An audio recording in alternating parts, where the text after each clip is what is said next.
Welcome to Guesstimators, the quiz that gets inside the brilliant and bizarre brains of Britain. I'm Andy Bush, and every week we answer the biggest questions facing British society, like why Tuesday morning is too late to ask someone how their weekend was.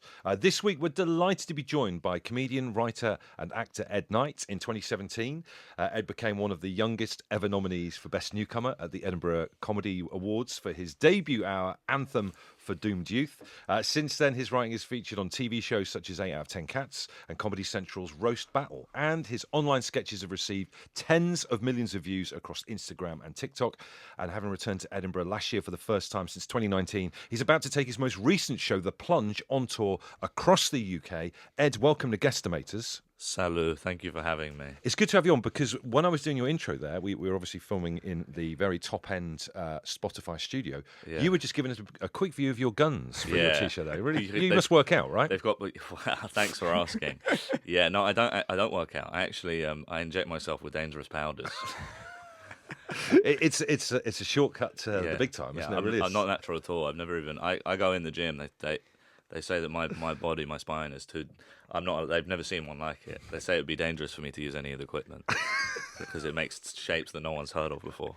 So I have to get my muscles with unnatural solutions. I like that. Yeah. It's kind of an experimentation on yourself. in many Yeah, ways. yeah, absolutely. And I love your voice. You've got a good.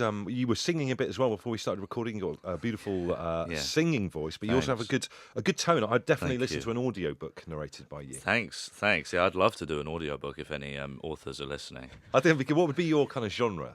I don't know. I'd love to do.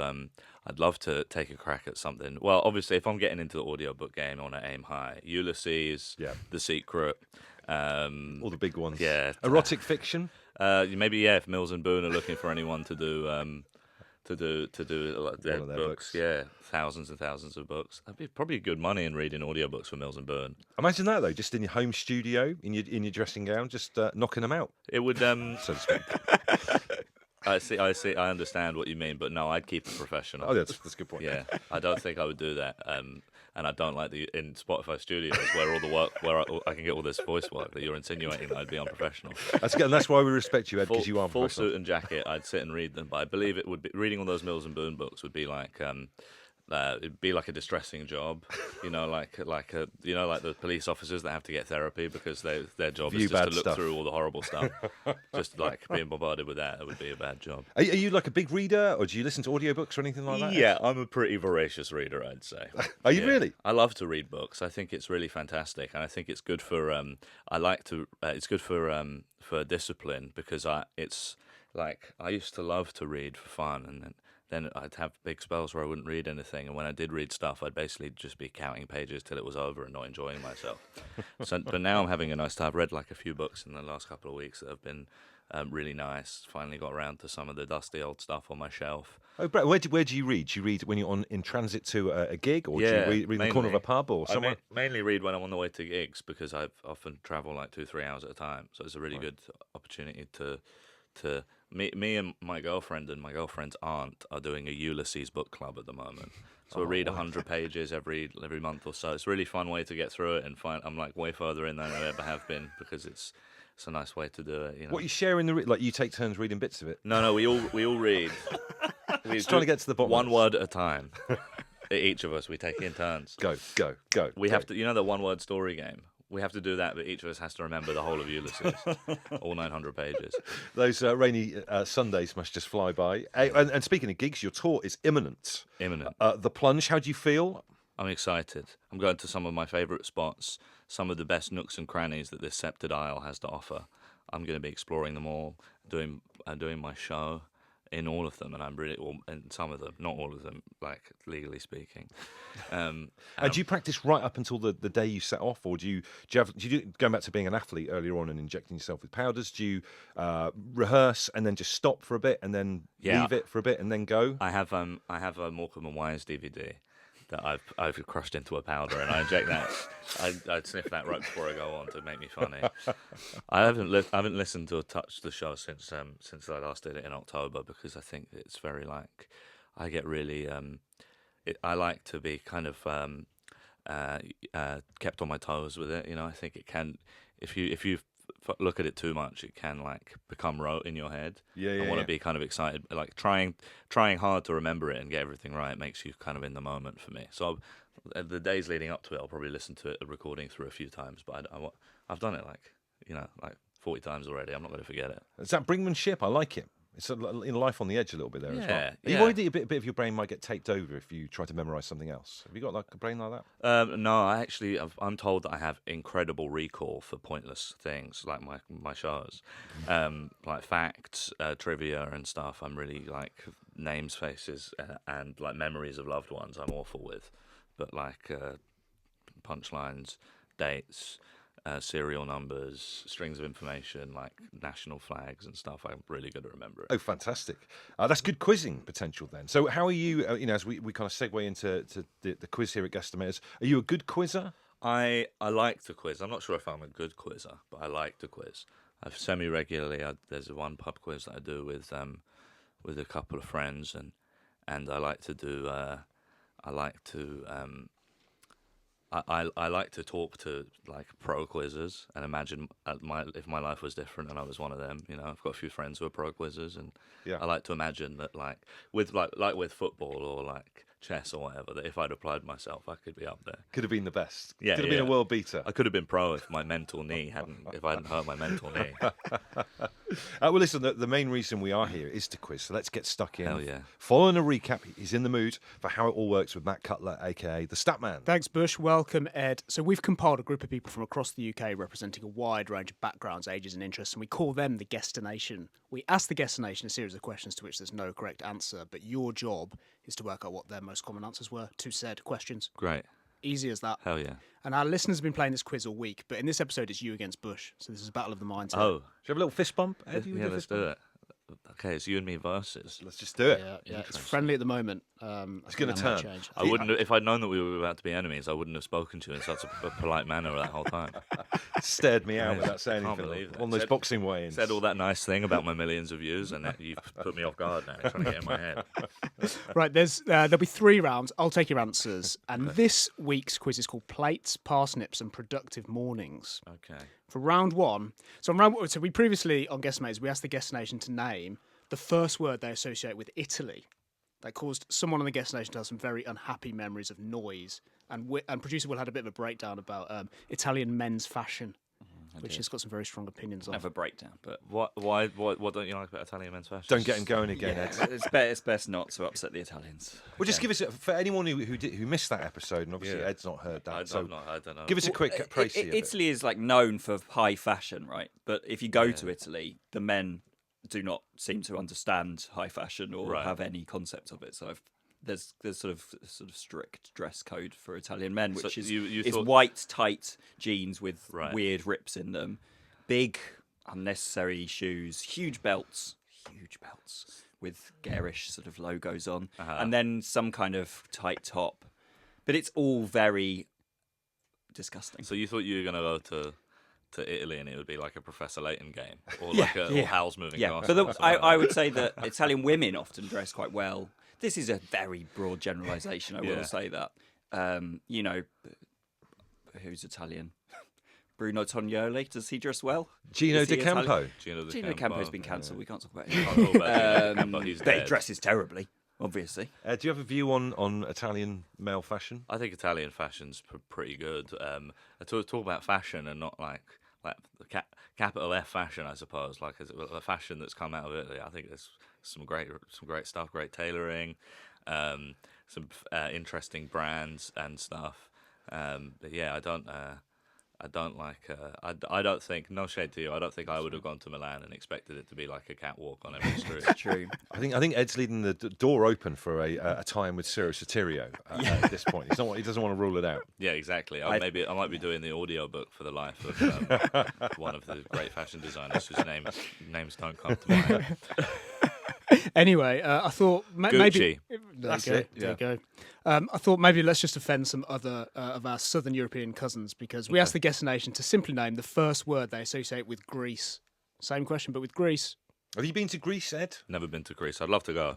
I love Greek food, and I like I've never really been to anywhere that's like on the Med. I went to I went to Cannes for one day for work, but it was like, as it often is, it's just like I was in and out within 24 hours, so I didn't really get to spend a huge amount of time. I had a nice time and it was beautiful. I'd love to go to some of the Greek islands. I've got friends that have spent like a long time there, and they've said it's amazing. I could see you island hopping, Ed. Do you think so? Yeah, I reckon you'd be a good island I'd hopper. love to. I saw. Have you ever? I mentioned. Have you ever seen a film called Porco Rosso? No. It's a Studio Ghibli film about a pig that can fly a plane. But there's one bit where he's like on a beach, and it looks like he's somewhere in like Italy or Greece or something. He's just lying in like a cove, and it looks like the most amazing vibe. So that's why I want to go to Greece. Well, it's weird. We went to Santorini a few years ago, and there's Japanese couples come to Santorini to get dressed back up in their wedding gear to have their photographs taken on a particular beach there. Why? Just with that kind of Studio Ghibli connection. I don't know what it is. It's a famous beach in Santorini, obviously a Greek island, but people fly over from Japan to recreate their wedding with their own photographer and stuff as well. Wow. Which is pretty crazy. Maybe if I want to go to Greece, I need to become a wedding photographer in Japan then. Well, this is it. Yeah. Someone Play will the fly- long game. Someone will fly me out. Yeah. God, I wish. Hopefully one day I'll go. I only just went like a couple of weeks ago. I only just went on my first ever like not work related holiday in over 10 years. Really? So maybe in another 10 years, I'll go to Greece. Where did you go? Me and my girlfriend went to Stockholm for 4 days. Oh, nice. It was really nice. I had a nice time. It's really nice to spend some time somewhere and not have to like, and you just like have a nice actual holiday and not a fly and visit. Really nice. Well, we're into Greece here, I think, We so this are. could be interesting. Yeah, I'm sorry I haven't been to Greece. I'm That's sorry all I've right. been to Sweden instead.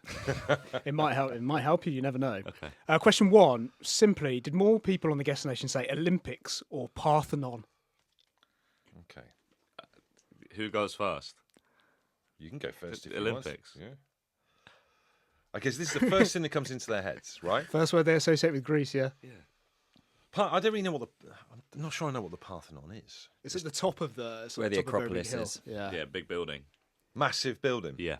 It's like a temple, I guess, Yeah. in ancient Greece. No offense to the destination, but I don't know whether if they're as stupid as I am, they won't know what the Parthenon is. Do you know Yeah. what went on in the Parthenon, Ed? I do know about the Parthenon, but it's like the London equivalent would be like, what is the first thing you think about when you think of England? Is it the Queen or is it my local Sainsbury's? It's obviously going to be the Queen, I think. Okay, I'm going to go Olympics as well. Thanks, Ed. I think it's the safe bet. Okay, I'll take Olympics for both of you. Questions 2 and 3, I'll give you these together. I simply want to know the most common answer and the second most common answer. And if you put one in the wrong position, I'll give you a half point. Okay. And here's a list. So the top 2 are in these: feta, gyros, islands, olives, sun, or plates. In terms of those Ooh. things, Ed, are they jumping out to you just in terms of a personal connection? I would. Well, we just spoke about the islands. Yeah, exactly. Maybe islands. You'd be a good island hopper. I think like plates has really thrown me, because plates is the kind of thing that that I can imagine a lot of people, the only thing they know about Greece is plates. Yeah, is that actually true? I don't know whether that's an think they actually do thing. I don't know like- if it's a trope, isn't it? But I don't know if it's real. I think they do it at like weddings and stuff, possibly. They also do quite a lot of, when we've been over there for family dues, a lot of, which is a great skill, holding a table up by your chin. Oh wow! They're doing Surely that. there's a more convenient way to hold up a table. Well, I did say that to them in the restaurant. We got kicked out. Yeah. Yeah, they've got four other people holding up all your chairs while you're trying to eat. Like, come on, guys, this is ridiculous. This is ridiculous. This is why the plates keep falling off, because you keep moving the tables around with your chins. Gyros. So, do you know a gyros? Have you had a gyros before? I have had gyros before. They're good, aren't they? They're really good. I really like Greek food. I like gyros. I like souvlaki. I like all this all this stuff. The different bread wrapped around different stuff is really good. Really good. Pita bread, olives, and feta. I'm not sure if feta's going to be in the top. When he gets to Greece, it's going to blow his mind. I know. It's going to blow his mind. I'm going to love it. Yeah. He's going to love it. He's not going to come back. So out of that list then, most common answer, feta, gyros, islands, olives, sun, or plates. That's really, really tough. I don't know.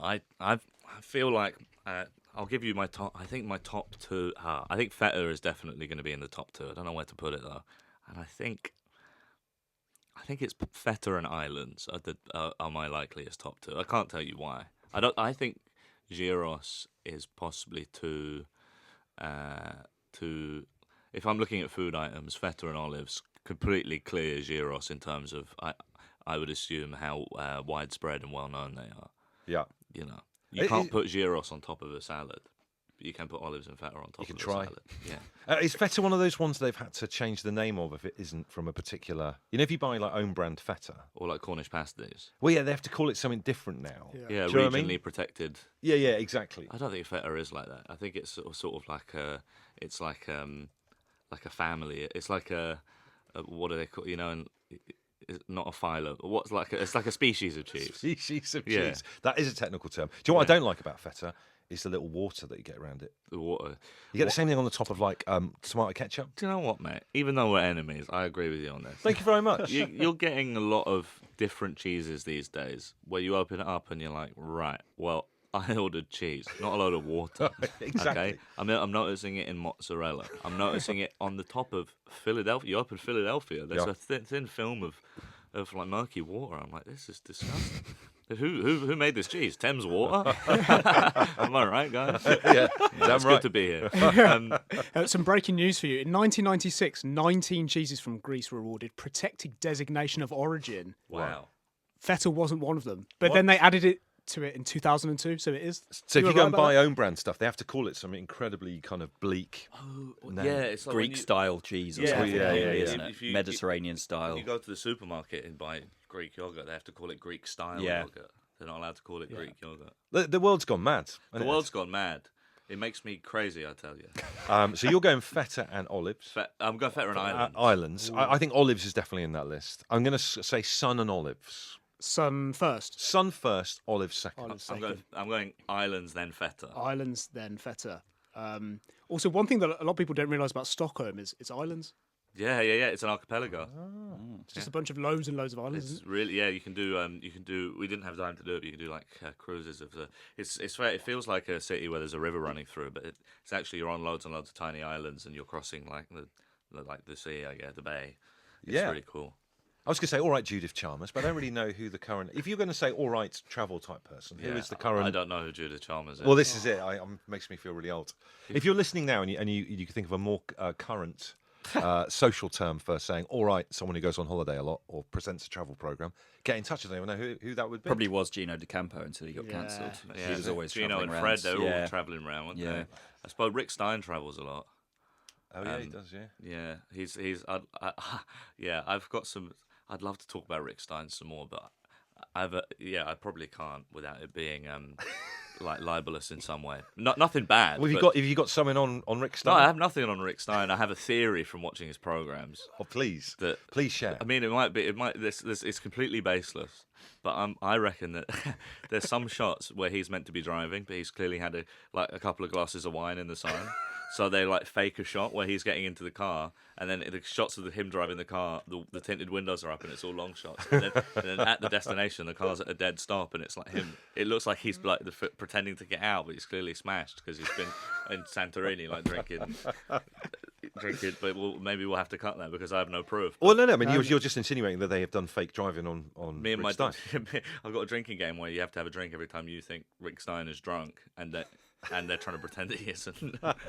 It's great. Do you know who Keith Floyd is? I do know who Keith Floyd Yeah, is. Yeah. yeah. Well, Rick Stein learned from Keith Floyd, didn't he? He Oh, learned yeah, from the learned best. from- Yeah, one of the greats. Okay, so just to recap, it's sun and olives for you, Bush, and then Ed, islands, then feta Islands, for then you. feta. Okay, Yes. great. Last question on this round. So there's one person on the guest nation. There's always outliers. They said blue was the first word they associated Blue. with Greece. I associate the colour blue with Greece, you know. I don't know why, but I just do. Whenever I think of the colour blue, the year 2004, because of the Euros, yeah. Oh, right, okay, for you. And then obviously, like Hades. Well, anyway, I've got a voice note from this person on the guest nation to ask them why they associate with blue. So we'll hear that in a sec. They're not. This is not an Anthony Costa from the boy band Blue. Oh Hang yeah, on. probably of Greek origin. Wow. Oh, Hold on a second. we'll find Do out. you remember when he got arrested for pissing up against a cash machine? We'll file that under Rick Stein. which which boy band member was it that fell out of a car and claimed it and hit Brian by his own Brian car? Harvey. Brian Harvey and claimed Yeah. it was because he ate too many baked potatoes. Yeah. Brilliant. I He love ran that himself fact. over. Yeah. He reversed over himself, didn't Tell he? you what, Rick Stein must have been eating a lot of baked potatoes. Well, Will has an excellent anecdote about that thing that you've told me before. The About. Brian Harvey Yeah, thing. but Yeah, that's I can't- definitely not we for can't our talk about market. it. You keep setting Will up for stuff that's going to get him in trouble. Talk about it, yeah. You really do. Anyway, the one person on the guest nation who said blue, I want you to tell me in a previous quiz, what ice cream did this person say they would save from extinction? I'm going to give you some choices. Okay? Oh, I already had one in my head. Oh, what? Can we see if it's not the pistachio? Oh, it's not on the list. Are you sure? I'm sure. All right. Did they say blueberry, cookies and cream, mint chocolate, or vanilla? What is- Vanilla. That's what I reckon. Why are you thinking that for someone who says a colour for Greece? Is it you getting into their minds? Because I think that they're trying to throw us off here. So because I reckon that vanilla's probably the most rubbish flavour of ice cream. Okay, well, I'm going to say blueberry only because there's a blue theme yeah. running through there. And it could Obsessed be with that. blue. No, you Obsessed with hook, blue. line, and sinker, mate. He's got you like Yeah, that. that's a Trick question. Yeah. Cutler trick. If I saw it. Well, we're going to find out. Okay, that is the quiz. Well, round one done. So, answers are in. Did more people say Olympics or Parthenon? They said Olympics. Of course. Of Yeah. course. Yeah. The second most common answer, I can tell you, was plates. Wow. What does I that should have say? trusted my gut. What does that say about the British public? Yeah. And the top answer was actually sun. Well Bush, you got done. that, you know that. Sneaked in there You with got that one. yeah. Thanks very Smashed much. that. And just before I tell you the answer to question 4, I've got a voice note. I asked this person why they said blue, and here's what they said. Hello, it is Maggie from North London. Pictures of Greece, you've got the white buildings, you've got the blue sky, you've got the sea in the background, you've just got that like beautiful turquoise colour, obviously the flag, and mint chocolate chip ice cream because it's a classic. Bye. Mint chocolate chip is good. Yeah, it is it's old school though, right? It's Isn't not it? pistachio. Not pistachio, she said mint choc, which neither of you got. So does that mean, Ed, with your slight obsession with pistachio there, that you're one of those people that's been buying these expensive chocolate bars that have come over from Dubai? No. Have you seen them? I have seen them, but I don't really eat a lot of chocolate. The reason I like pistachio ice cream is because I remember being about 3 years old, and Oliver Hardy in Laurel and Hardy. I was watching Laurel and Hardy when I was about 3, and he mentions pistachio ice cream in one of the shorts, and I remember thinking, like, man, I can't wait till I grow up and I get to try pistachio ice cream. And I did try it. And it was pretty amazing, So I only really like it because someone I watched on television when I was 3 was like, this is the ice cream, to get. And Aspirational ice cream. It worked on me, Do you eat pistachios just generally? I eat kind of an unbelievable amount of pistachios, actually. Someone's doing all right for themselves. I committed a real faux pas the other night. Some friends had me and my girlfriend round for dinner, and before the dinner they put a big bowl of pistachios out for the table, and me and my girlfriend ate the whole bowl, just us two. Like a pair of squirrels. Yeah, it was just like, it was carnage. At 10 quid. Can't put pistachios in front of me. Can't put pistachios in front of me. I'll eat them. He'll have them. Have you had one of those chocolate bars? I see them haven't. everywhere now. They're like £6 though. Yeah. I always see them. I only see them in Crouch End, Yeah. bizarrely, but they're about £6. They I'd are. love to try one. What's why they're so popular? I don't know. There's a fad or a craze that's come over It's from a TikTok thing, yeah. Yeah, TikTok from Dubai. It's all TikTok, isn't it? Isn't these it? days, plenty of TikTok. Can't get away from it, huh? Can't go- But there's a worldwide pistachio shortage because of this. So that be right? careful. Wow, I will be Squirrel them away. I will Hey. squirrel them away. Yeah, whatever happened to going outside and riding your bike? Eh? Yeah. Go outside, ride your bike, and nowadays it's all prime and pistachios. Wouldn't it be amazing though, or weird, that if there was a pistachio shortage and you and your girlfriend love pistachios, Yeah. You end up then having to buy pistachios and hide them, a bit like a squirrel, to have them like when you've run out of pistachios in the outside world. No, I That'd would be never. weird. I'm not an investor, so I'd never go that hard on something. I remember, in the. I'm kind of a shrewd guy, I remember in the 1950s, I think two intrepid businessmen in America lied about onion shortages so that they could upsell onion futures, and I'm not having that happen to me with pistachios. As far as I'm aware, I could put my money in pistachios 2 months' time. It's like, Weimar Germany, we're papering the walls with pistachios. They're worth nothing, and I'm the monk because I've put all my life savings. I think there's a life lesson for all of us there. Absolutely. You crypto guys listening to this, huh? Idiot. Yeah. Listen to me. The best way to enjoy things you like is just to enjoy them as they come across your path. Yeah. I love pistachios, but I'm not going out every day and buying them. At this dinner party the other night, someone puts a plate in front of me. Go on then. Go on then. I'll have a couple. I reckon Ed should go school to school and do live talks for kids. I think so that'd be too. great. It'd be a great thing. A career thing. Do you think I should do that? You should do it. Scare the kids, throw pistachio shells at them, pay attention to me. This is what your life could end up as. Anyway, end of round 1. Bush, you're on a 2. Ed, you're on a 1. It's very close. It's a slow start. Before we get into round 2, if you're listening and didn't play this quiz, make sure you sign up at guesstimators.com. Every Monday, the quiz lands in your email inbox, and you've got until 6 p.m. on Wednesday to tackle it. This podcast right here is the first place to hear the answers and whether you top the weekly leaderboard. And if you're enjoying the show, please give us a rating and a review. It really helps us to spread the word. What have you got in store for us in round 2, Statman Matt? It's weird you say you just said onions, Ed, because that is a key part of this question. Because round 2 this week comes courtesy of listener and player Kyra Tweddle. Kyra and her family send questions to us monthly, which is great, and there's more from them coming in the weeks ahead. But she messaged saying it's a well-known fact that onions make you cry, but what vegetable is most likely to make you laugh? We asked the Guest Nation that question. Wow. Just dealing with onions first. Have you seen the thing where I think if you suck a spoon whilst you're chopping onions, it doesn't make you cry? Have you done that? I've never heard of that. Okay. I've never. But thank you for bringing it back to onions, because Statman Matt said, "Oh, next question has something to do with onions," and I'm thinking in my head, this guy's never going to beat me on onions. I'm thinking, this next question is a layup for me, up in the air. This is going to be a 6. Yeah.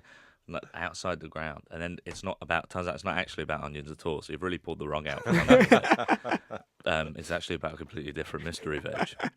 I'm not seeing the spoon trick. I just firm it. I think the way you cut onions, if you cut them sharp and fast enough, they don't really make you cry. Or if you do it often enough, which I do, I'm constantly chopping up onions for uses in different meals, such as lunch and dinner. And so I'm no stranger to, and it's good, us blokes, we have to talk about our mental health. Well, this is it. It's good to have a cry sometimes. It is good to get it off your chest, isn't it? What I do is whenever I'm feeling male mental health and I need to punch some drywall, instead I sprint out to the kitchen and start chopping the nearest onion, so that if anyone in my flat says, "Oh, is there anything wrong with you, Ed?" I'm like full tears streaming down my face, skin still on the onion, don't even have the knife out. I'm like, "No, I'm just chopping onions. Don't worry about it. I'm all right. I'm always fine. I always will be fine because I'm a man." Just crying ugly. Yeah. Is there a veg that makes you laugh before we get into the list that Matt's about to present you with? Well, the thing about comedy is it's all about context, isn't it? Sometimes it depends. You see like a funny-looking tomato, that will really make you laugh. or a sliced pepper with googly eyes on it or something. Absolutely, yeah. That would be brilliant. So, or like maybe if there's like I'm trying to think of vegetables that have helium in, or vegetables that have nitrous oxide in. That would be brilliant. Imagine if you could fucking. Sorry, excuse me. No, do it. Imagine if you could. All right, I'll swear. Brilliant, thanks, guys. Imagine if you could do a carrot like a whippet.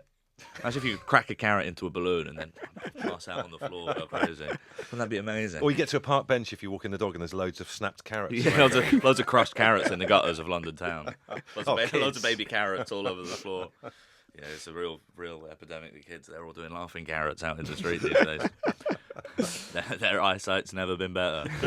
A vegetable I'll let you riff first on this. Give me some time to. Well, have you got a list? I do. Yeah. I'll Okay, give this is what we're going to work from.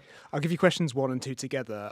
Like the last round, I simply want to know what was the most common answer, what was the second most common answer, and again, if you put 1 in the wrong order, I'll give you a half point. The top 2 out of these: aubergine, Brussels sprouts, carrots. We've already talked about it. Parsnips, potatoes, or turnips.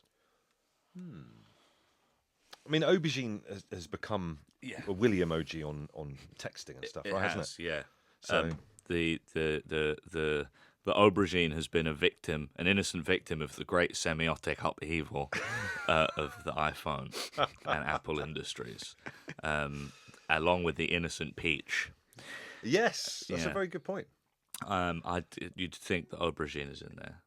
Now I'm thinking though that potatoes, turnips, Yeah. these things can grow into some pretty effed up shapes. Yep. That really will make you laugh if they catch you unawares. Parsnips, quite weird looking things, wasn't it? Yeah. I don't really actually know what a parsnip I is. actually in my head I have I think that parsnips and turnips they're vegetables that I respect greatly. Yeah. Do you know what I mean? They're like honest veg. Old school working, pulled from the soil of like a Soviet Union type veg. These veg have done a lot of heavy lifting in my diet throughout my life. Like when I was a kid, you'd see turnips and parsnips knocking about on your plate. You'd be like, it's like walking into a party and seeing people you don't want to see. Not these guys again. Fucking hell. These are the last guys I wanted to chat to. Now I'm like, actually, they weren't so bad after all. You know, I was the one that needed to do some growing. So I really love turnips. I think they're too dour and well respected in my mind for it to be either of those. So I don't know why people would have said this, but I think I'll go for aubergine and carrot. Those are my top two. Aubergine and carrot. I'm thinking turnip. Turnip's got like blackadder, Yeah, baldrick I was thinking- type properties. I should have said turnip. Bit of turnip. Look at that. It's kicking himself there. I'm going to go turnip. And maybe parsnip. It's just because it's a bit. Although Brussels sprouts are pretty ridiculous as well, aren't Sprouts, yeah. they? Do you ever have sprouts outside of Christmas? Do people- Yeah, all the time. Do you really? Yeah, I really like sprouts. And when they're in season, I can't get enough of them. I think they're really yummy, and there's loads of different stuff. Are you taking the piss? Or No, seriously. Are you really? I really love my veg. I was vegetarian for ages, so I was always trying to find new and interesting ways to cook veg. And yeah, I love cooking Brussels sprouts. I had Wow. the last time I had Brussels sprouts. I'm trying to think of the furthest out from Christmas I've ever had sprouts. I think it might only be September. Might only be 3 or 4 months out from Christmas. It's still a good effort, though. Still a third of a year. Yeah, man. And what kind of setup were you having your sprouts? Like, Just with what? Just like on a Sunday dinner or like Nice. as a side dish and things. The sprouts take to flavor really well. I think they're really easy to. They've got so many little like crags and like layers. It's really easy to like caramelize them or like flavor them with stuff. It's brilliant. I never Brilliant expected veg. you to get so passionate I about love sprouts, sprouts. and I respect you for that. Again, these little things that we call vegetables, they do so much for us. Yeah. But we never.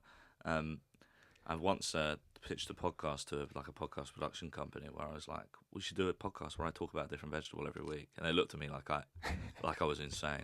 I like it. I think it's good. That's a great They looked at me idea. like I was mad, but I stand by it. Maybe it's one for us. Maybe it's Yeah. one for you. I Yeah, stand yeah, by yeah. the format. Yeah, we could work. It's got Radio 4 written all over it. Yeah, Let's imagine, workshop it. imagine me with this voice that you love so much. Yeah. And I'm just reading out the Wikipedia page for Brussels sprouts.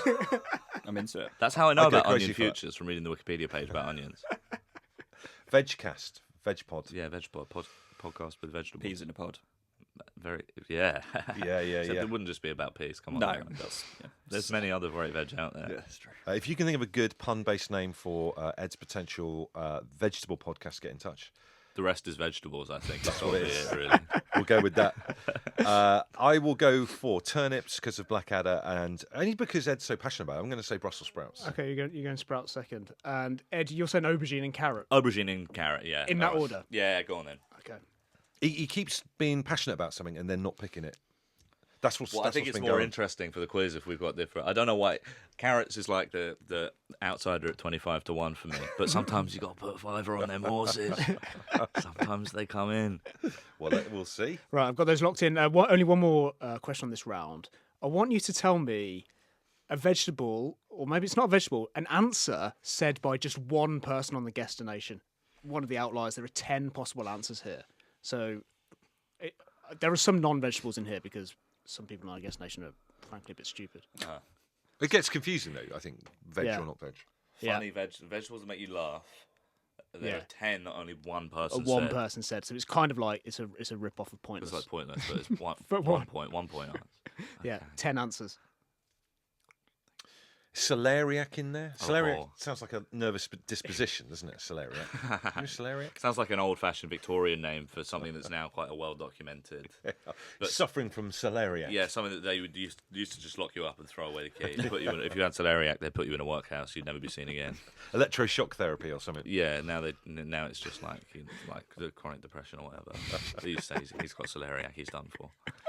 I think celeriac might be a pointless answer. Vegetables that make you laugh. One person would have said sweet corn. Ooh, I think. that's a good one. Ooh. Yeah, I'll go celeriac. Ed's going sweet I'll corn. go sweet corn. You like sweet corn? Case by case. I'd say it's actually quite down low for me because I really like corn. I like cooking with corn. But getting the gnarly bits out the middle of the kernel and you make it into like a sauce or sort of soup or something, it's quite hard. You got to civil that out. Also, from being a kid, my main experience of corn is like cold, slimy, gross sweet corn from a can. Yeah. You know, that you have in school dinners or in like. My dad used to fish with it as fishing bait. Really? Yes, it reminds me Wow. of fishing bait. Did that work? Yeah, fish love it. Fish go crazy for it. Fish down there going, I wish there was a bit of tuna or a baked potato. About. Sick of this shit. Yeah, I used to fish with the tuna sweet corn panini. They love it down there. They love it. They can't get enough of it. Yeah, a bowl of corn and basil soup. Okay, great. Round is done. Okay. Whoa. Name what's the vegetable most likely to make you laugh? Second most common answer was aubergine, which you Ooh, put that's first. That's first. Still get a bit of a point though, do you? Still Or get half a point. Half a point. Half a point for that. Most of a common point. answer was carrot. Come You said a on. bit in the wrong Oh, way. fuck's There you go. sake. Went with your gut this time. I still got a point. I still got a point. You still got a Brought point. that point back. He's in me face. Stevens. He's Martin Keown in my face. Celebrating in front of the club I used to play for. Jumping up and down. Unfortunately, Bush, you bailed on those two. Okay. But name an answer that only just one person on the guest nation said. You could have had any of these: baby potato, very specific. Really? That's weird. Banana, come on. What? Not a vegetable. It's actually a berry. I Did you know thought, that? Banana. I thought it was when you said it's not a vegetable thing. Someone said tomato, but I didn't realize it would just be someone being so thick that they think a banana is a vegetable. Tomato was also one of them. One thing. Of course it Of was. course it was. Someone also said courgette. Okay. Someone said cucumber. Only one person said cucumber. One person said Wow. cucumber. One person said leek. One person said marrow. There's nothing funny about marrows. Nothing funny about marrows. One person specifically said purple potato. We all laughed. One person said swede. And one person said sweet corn. Whoa! Oh. Absolutely aced The it. veg Come on. expert. Pulled that. That's yeah. Wow. Lobbed the keeper from the halfway line with that one. That's crazy. Ed Knight, the veg guy. That's what we're Veg Yeah. guy. Great advert for the podcast. Yeah. Veg Oracle.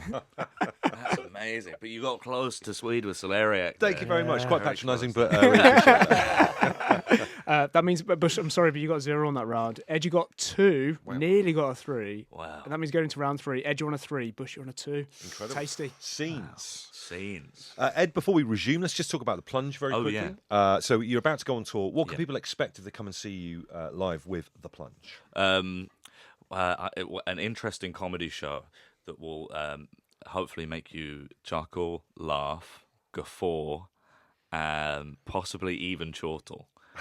I really like the show. I think it's really fun. I'm looking forward to doing it in lots of different venues that I've never done before. I think it's really, I'm really interested in how like the room you do a show in like changes the show. So it will be different it would be disingenuous of me to tell you what to expect, because if you've got like something that in your venue that looks interesting to climb, I may very well try and climb it instead of doing my show. What are your favourite venues that you've played then? You seem like you're quite interested in the physics of a particular room. That's really, really tough. I've been doing comedy such a long time. I've played so many rooms. Then there's lots of different reasons to like a room. Like every comic has their preferred kind of layout of like, how high above or beneath or surrounded by the audience you are, and how far away you are and stuff like that. I like it when I really like it when rooms are. When audiences are like the first row is on your level and they're like above and around you. Right, So yeah. I played the Salisbury Playhouse for the first time last year or the year before. I really enjoyed it there. That one stuck out in my mind. But I've played the Buxton Opera House, was really nice. I really like those old like turn of the century kind of like music hall variety style theatres. Yeah. Any ghosts? Do you think any of those places have got ghosts and stuff haunted? I don't know, but some of the shows I've done, you might have been convinced they were. Do you like a balcony, Ed? What's your view on balconies? I do quite like a balcony. I like being able to play upwards because I really like being able to play upwards. So I like a balcony that kind of like surrounds you and looks down and stuff. I'm doing the Lowry on this tour. I'm really looking forward to playing the Lowry because I never played there before. Yeah. And I'm doing some old favourites, the Monkey Barrel in Edinburgh, Hyde Park Book Club in Leeds. And do people join in and heckle and stuff like that? What's your view on heckling? Not really. I mean, it's not really. Some people think that they're helping the show by doing it. Right. But it's like you've got your stuff that works and you just want to do that. A lot of the times when people heckle, it happens a lot more rarely than people think, and mostly it's not malicious. People do think they're like joining in a positive way, when you're like, that's not like. It's like going to see a band and being like, "Hey, how about you throw this chord in there?"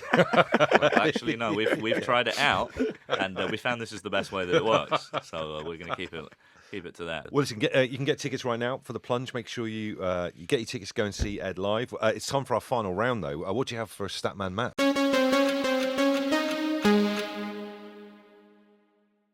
Round 3 this week is all about how fast your brain engages in the morning, because we asked the guest nation to estimate how long it takes them to typically feel, in inverted commas, fully awake after they wake up.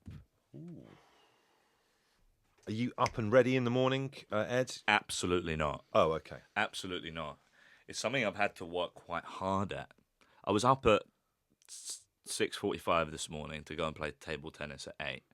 Which is very rare for me because I feel like you live the life of someone in a French language from like the 1980s. No, I don't.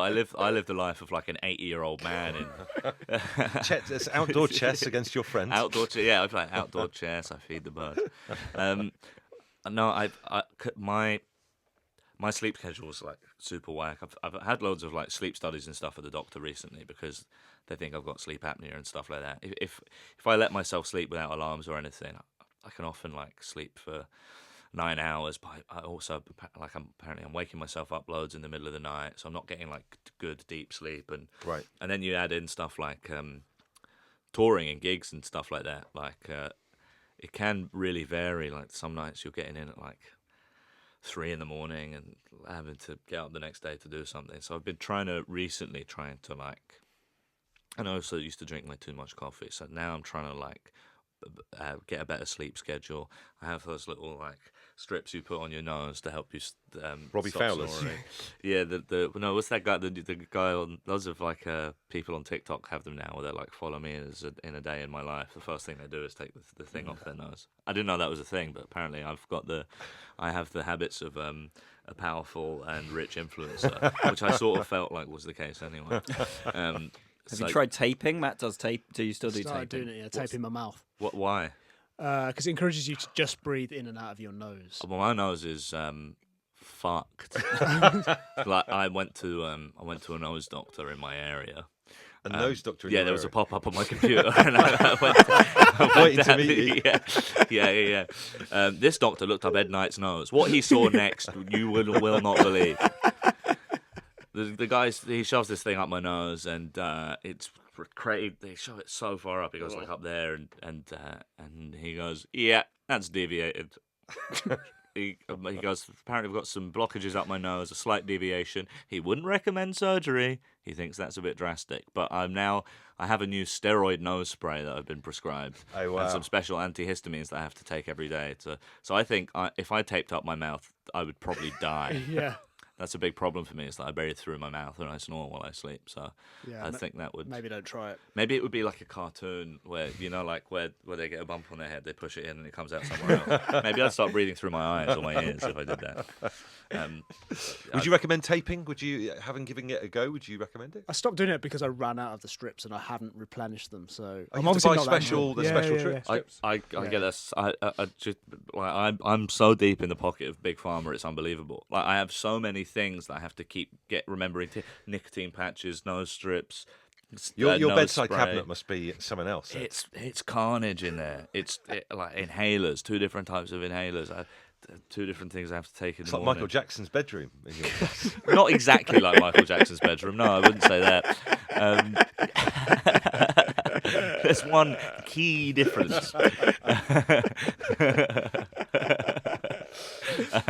Oh, dear. But yeah, no, I'm trying to. I'd say it takes me a while to feel like I'm fully awake. But doing stuff like getting straight out of the house helps me.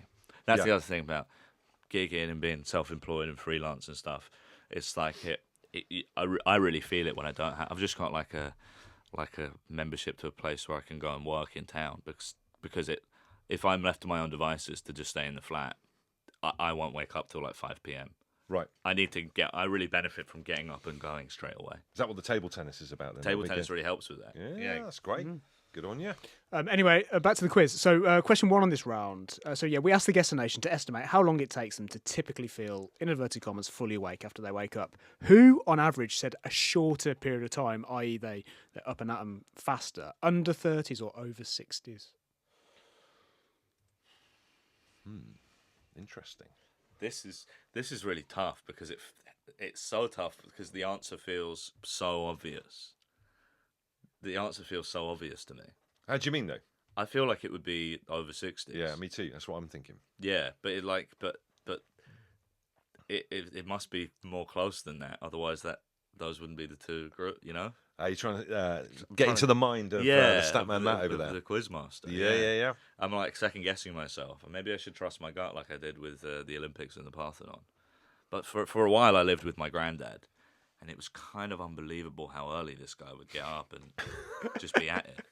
It's like he's washing dishes at 5:30 in the morning, and he's deaf, so he doesn't realize how loud it is to the rest of us. Do you know what I mean? It's like I'm being woken up in the boot camp from Band of Brothers. Like I've fallen asleep in the officer's mess. There's clanging. There's things going on. You know. But my dad's up at like 5 o'clock in the morning. It's 4:30, having a cup of tea, watching the news. So it's got to be over 60s. I think it's over 60s. Yeah, same. I think it's definitely over 60s. Okay, I'll take over 60s for both of you. Just to clarify on the question, it's not like about how early they wake up. It's how long it takes them to feel fully awake after they wake up. Yeah, I know. I think it's Okay. definitely over 60s. All right. I think that they.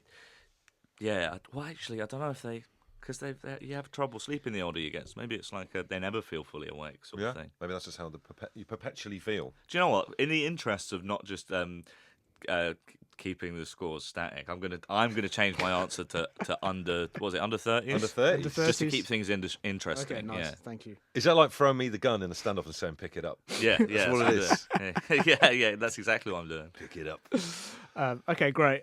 So I'll take over 60s for you, Bush, and under 30s for you, Ed. Question 2. I simply want to know what the most common answer was. I'm after an answer in minutes here. Okay. That will help you. That's quite a tough question, so also I'll give you half points if you say the second most common answer. Do you have a minutes. list? No. Or Just want a number and how it's many minutes. minutes? This is a tough one. I'm going to say 30 minutes, just half an hour after you've woken up. Then you're there, To feel fully awake. fully awake. Okay, in the interest of explaining my reasoning of getting into Statman Matt's mind, Into his mind. crawling inside your mind, get all those stats out of there, make room for me. I'm getting inside your head. It's very interesting to me that you didn't say hours there, because I would have assumed that it's measured in hours, not minutes. Do you know what? Why I think you might be a good pro quizzer is that all the pro quizzers we've had on this podcast over the years or so, they always try and unlock the question to see whether it gives them the answer. So I think you have that potential, Ed. Which pro quizzes have you had on? We had recently Dara Ennis. Dara Ennis from the menace from the chase. Have you had Paul Sinner? No, No, not yet. Have you had Kevin Ashman? no, he's the best. We've had the Vixen. I've quizzed against him a couple of times. Yeah, so I went on Eggheads. He's really. Yeah. He's tough to quiz against, isn't he? None of us picked him because he's so good on everything. He's extremely extremely smart. But a lot of them say it's down to working out what the question's trying to insinuate slightly as well. So you've got that in you, Ed. That's all I'm saying. I'm going to go for 45 minutes. 45 minutes. 45 minutes for me. Okay. Okay, I need a big round here. 30 Is for that you, Bush. 45 for you, Ed. Question 3, last question on this round before the tie break. The lowest answer given by someone on the guest nation, so that outlier, was given in seconds. But what range was it in? 0 to 9 seconds, 10 to 19 seconds, 20 to 29 seconds, or 30 to 39 seconds? What range was the lowest answer in? I'm going to say 20 to 29. Okay.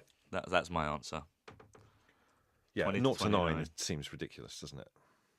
I'm going to go 30 to 39 seconds. Nice. 30 to 39 for you, Bush. 20 Finish strong to here, 29. Bush. Come on.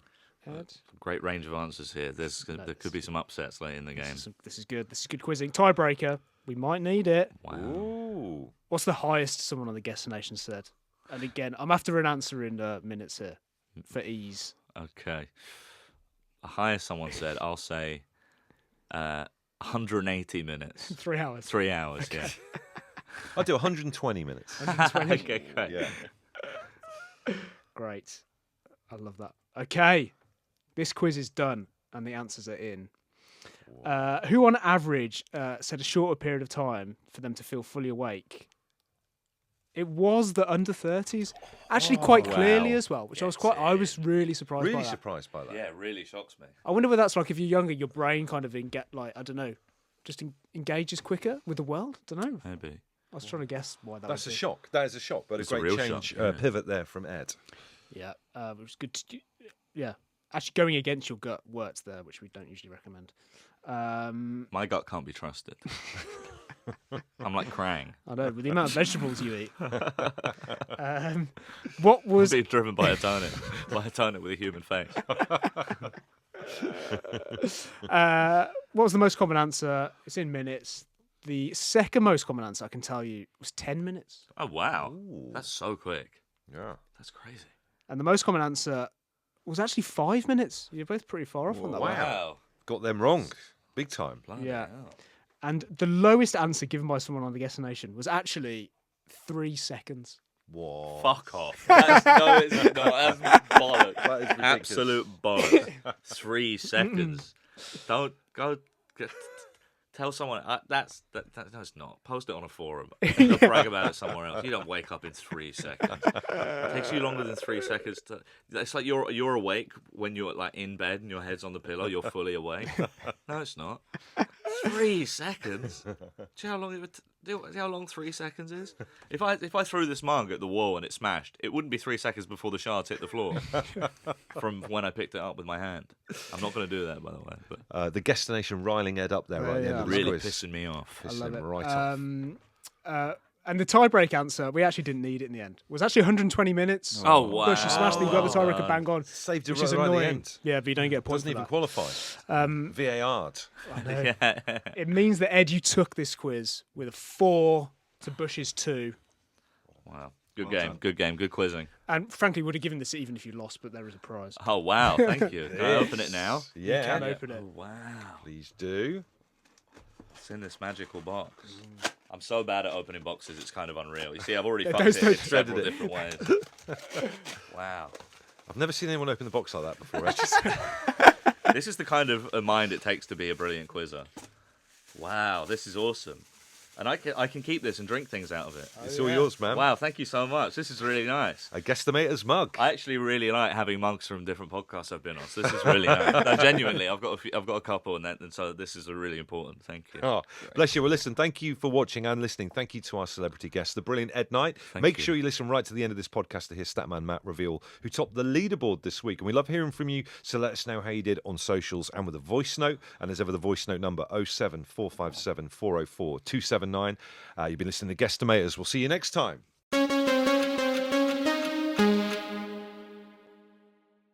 Hello, Guestimators. It's Statman Matt here. And if you are watching on Spotify or YouTube, yes, I am wearing a Hawaiian shirt because the weather is glorious where I'm sitting in London at this precise moment. Anyway, enough about the weather.